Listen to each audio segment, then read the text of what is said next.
أيها المسلمون، المملكة العربية السعودية أفضل بلد على الإطلاق في العقيدة السلفية والتوحيد الصافي، شعبا وحكومة، فلا قبور تعبد من دون الله، ولا يوجد مظهر من مظاهر الشرك كما في بلاد المسلمين المحيطة.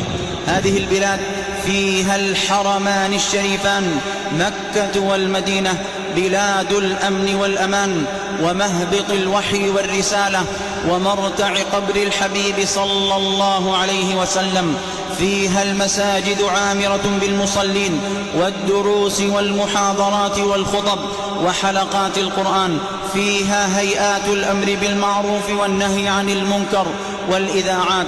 فيها الطيب وحب الخير، تغلق محلاتها وقت الصلاة، فتشل الحركة التجارية لأجل الله وأداء الصلاة.